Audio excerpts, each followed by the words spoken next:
All right, quick update on the Avalon, 285,000 miles. Plan on driving it about 700 miles Sunday, in a couple days from now. I took the battery in to a parts store to get it charged up. When I went to check on it, it only had got up to about 85%. So I left it with them to do a top off on a slow trickle charge. And so now I am thinking there's other issues than just a dead battery from sitting, because a new battery and on an older car, there's really not a lot of electronics that are always running. Newer vehicles, absolutely, 2-3 months.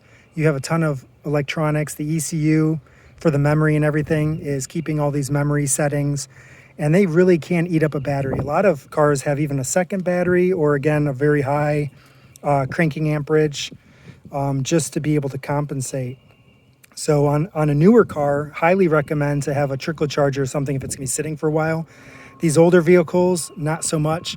The problem is with older vehicles, you have a lot of times a parasitic drain will come up, which is one of your electrical components are still drawing power that should not be. It's not turning off. So it's constantly taking power from the battery, and over, days, if it's a quick parasitic drain, or weeks, months, if it's a slow parasitic drain, can completely kill your battery. And in this case, I'm pretty sure it's the radio. With talking to my mom and things it was doing with the ignition off, I really believe that to be the case. So I'm going to remove the fuse for the radio, since I'm not going to be using it on the trip anyways.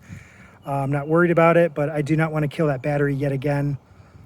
Batteries are not made to be drained all the way down unless it's a marine battery, which most of your car batteries are not. They really need to stay topped off.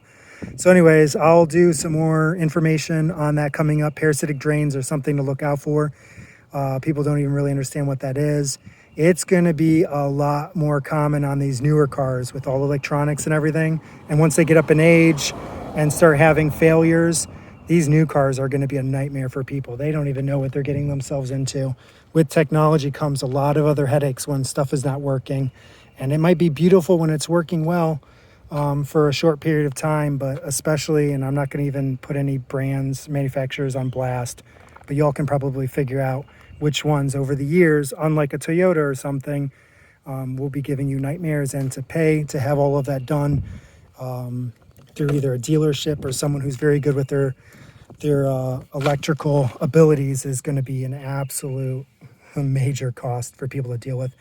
And is that going to end up totaling out a lot of older vehicles, because people are not going to want to pay for that. They'll just offload it and move on, upgrade to something newer with even more technology and more problems if you keep your vehicles. So for y'all who lease or keep your vehicle short term, not an issue. But you know what? I actually can't even say that, because I have friends who are going to be obtaining this car when I drive it back. They want a second vehicle for cheap, and I talked them into it. I kind of want to keep this car myself, but don't need any more vehicles at this point in time.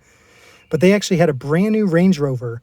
The wife always wanted one. She was infatuated with them. They're wonderful cars when they work, but her brand new Range Rover had already been in the shop over 3 months. So they're making these crazy payments on a vehicle that they can't even drive. And so with that, they decided to get rid of it, and they have another nice vehicle for the family, and they have decided to get a cheap used old vehicle, since I have the knowledge and can recommend this Toyota with 285,000 miles as a good, safe daily vehicle. It's not perfect, but the AC works, heated seats work. Yeah, it's got a rip in the seat, but they're still comfortable, plush. And again, they're not worried about keeping up with the Joneses. And again, with all the issues with that Range Rover really put a bad taste in their mouth for it. So there'll be more to come on this, but I'm doing a few more on the Subaru while I'm only here for a couple more days with my family, going over some issues that engine has had, and burning oil, proper viscosities of oil. So stay tuned. Y'all have a great day.